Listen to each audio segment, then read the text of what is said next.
നമസ്കാരം. 18 വയസ്സ് മുതൽ മലയാളികളുടെ മനസ്സ് പതിഞ്ഞ മുഖമാണ് നടി മഞ്ജു വാര്യരുടേത്.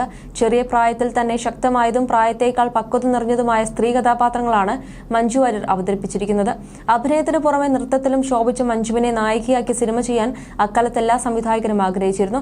സ്കൂൾ കാലഘട്ടത്തിൽ തന്നെ പ്രതിഭ തെളിയിച്ച മഞ്ജു 2 വർഷം തുടർച്ചയായി കേരള സംസ്ഥാന സ്കൂൾ യുവജനോത്സവത്തിൽ കലാതിലകമായിരുന്നു. തിരിച്ചുവരവിൽ നിരവധി ചിത്രങ്ങൾ വന്നെങ്കിലും ചിലത് കൈവിട്ടുപോയി. അത്തരത്തിലൊരു ചിത്രത്തെക്കുറിച്ചാണ് ഇപ്പോൾ ചർച്ചയാവുന്നത്. മഞ്ജുവിന്റെ ആവേശം ചെയ്തത് റിമി ടോമിയായിരുന്നു. മലയാളികൾക്ക് ഒരുപാട് ഇഷ്ടമുള്ള ഗായികയാണ് റിമി ടോമി. സോഷ്യൽ മീഡിയയിലും താരം സജീവമാണ്. റിമി ടോമി ശരിക്കും ഒരു പ്രചോദനമാണ്. ശരിക്കും റിമിയുടെ മുഖം നൽകുന്ന പോസിറ്റിവിറ്റി ഒന്ന് വേറെ തന്നെയാണെന്ന് ആരാധകർ പറയുന്നു. ഇത്രയും വർഷക്കാലവും റിമിയെ പ്രേക്ഷകർ ഒരേ ഹൈപ്പിൽ തന്നെ ഏറ്റെടുക്കാൻ കാരണം ആവർത്തന വ്യവസ്ഥയില്ലാത്ത സംസാരമാണ്. നിരവധി ആരാധകരെ വളരെ ചെറിയ സമയം കൊണ്ട് തന്നെ റിമി സ്വന്തമാക്കുകയും ചെയ്തിട്ടുണ്ട്. ഒരു സ്റ്റേജ് റിമി എത്തിയാൽ ആ വേദി എങ്ങനെ മനോഹരമായ രീതിയിൽ കൈകാര്യം ചെയ്യണമെന്ന് താരത്തിന് നന്നായി അറിയാം. അത് തന്നെയാണ് താരത്തിന്റെ ഏറ്റവും വലിയ പ്രത്യേകതയായി എല്ലാവരും പറയുന്നത്. ഗായിക മാത്രമല്ല, അവതാരകയായും നടിയായും വ്യക്തിത്വം കൊണ്ടും മലയാളികൾക്ക് പ്രിയങ്കരിയാണ് റിമി ടോമി. ഇതുവരെ സെലിബ്രിറ്റി ലൈഫിനിടയിൽ റിമി നിരവധി സിനിമകളിൽ അഭിനയിച്ചിട്ടുണ്ട്. അതിൽ മിക്കതും കാമിയോ റോളുകളാണ്.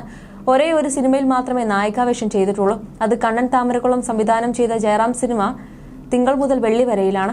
എന്നാൽ സിനിമയിൽ അഭിനയിച്ച ശേഷം റിമിക്ക് വിമർശനമാണ് ഏറെയും ലഭിച്ചത്. അഭിനയവും നായികാവേഷവും റിമിക്ക് പറ്റിയ പണിയില്ലെന്നായിരുന്നു വിമർശനം. ഇപ്പോഴത്തെ സംവിധായകൻ തന്നെ സിനിമയിലേക്ക് റിമിയെ എന്തുകൊണ്ട് തെരഞ്ഞെടുത്തതെന്നതിനെ കാരണം വെളിപ്പെടുത്തിയിരിക്കുകയാണ്.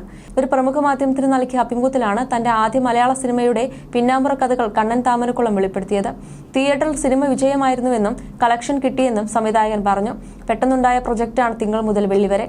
ആൻഡോ ജോസഫാണ് ആ സിനിമ നിർമ്മിച്ചത്. നേരത്തെ തന്നെ തിങ്കൾ മുതൽ വെള്ളി വരെ എന്നൊരു പേര് ഞാൻ രജിസ്റ്റർ ചെയ്തിട്ടുണ്ട്. അതുകൊണ്ട് സീരിയലുമായി ബന്ധപ്പെട്ട് ഒരു സിനിമ ചെയ്യാൻ ആൻഡോ സാർ പറഞ്ഞു. കഥ ഓക്കെ ആണെങ്കിൽ ജയറാമേട്ടൻ ഡേറ്റ് തരാമെന്ന് പറഞ്ഞിട്ടുണ്ടെന്നും പറഞ്ഞു.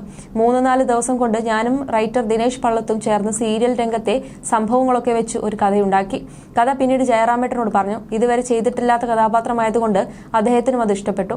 അങ്ങനെയാണ് മലയാളത്തിൽ ഞാൻ എന്റെ ആദ്യത്തെ സിനിമ ചെയ്യുന്നത്.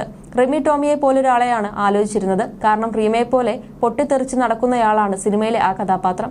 സിനിമയെ പോലെ എപ്പോൾ എന്ത് പറയുമെന്ന് അറിയില്ല. ആദ്യം നായികയായി സിനിമയിലേക്ക് തീരുമാനിച്ചിരുന്നത് മഞ്ജു വാര്യരെയായിരുന്നു. കഥ കേട്ട് മഞ്ജുവിനെ ഇഷ്ടപ്പെടുകയും കമ്മിറ്റ് ചെയ്യുകയും ചെയ്തിരുന്നു. പക്ഷേ അവസാന നിമിഷം ജയറാമേട്ടന്റെ ഡേറ്റും മഞ്ജുവിന്റെ ഡേറ്റും പ്രശ്നമായി.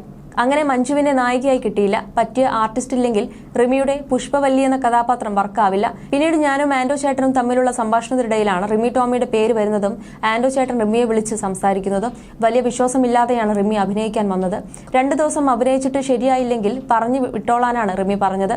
റിമിയാണ് നായികയെന്ന് അറിഞ്ഞപ്പോൾ ജയറാമേട്ടനും ഓക്കെയായിരുന്നു. സിനിമ തിയേറ്ററിൽ വിജയമായിരുന്നു. കാരണം ഇനീഷ്യൽ കളക്ഷൻ നന്നായി ആ സിനിമയ്ക്ക് ലഭിച്ചിരുന്നു. പിന്നീടാണ് ഹേറ്റേഴ്സ് വന്നത്. KPSC ലളിത ചേച്ചിക്ക് ടിക്കറ്റ് കിട്ടാഞ്ഞിട്ട് ഞങ്ങളാണ് അറേഞ്ച് ചെയ്ത് കൊടുത്തതെന്നാണ് കണ്ണൻ താമരക്കുളം പറഞ്ഞത്. ചിത്രത്തിൽ അനൂപ് മേനോനും ഒരു സുപ്രധാന കഥാപാത്രത്തെ അവതരിപ്പിച്ചിരുന്നു. മലയാളത്തിലെ പ്രമുഖ സീരിയൽ താരങ്ങളെല്ലാം ചിത്രത്തിൽ അണിനിരന്നിരുന്നു. നാദർഷിയാണ് ഗാനരചന നിർവഹിച്ചത്.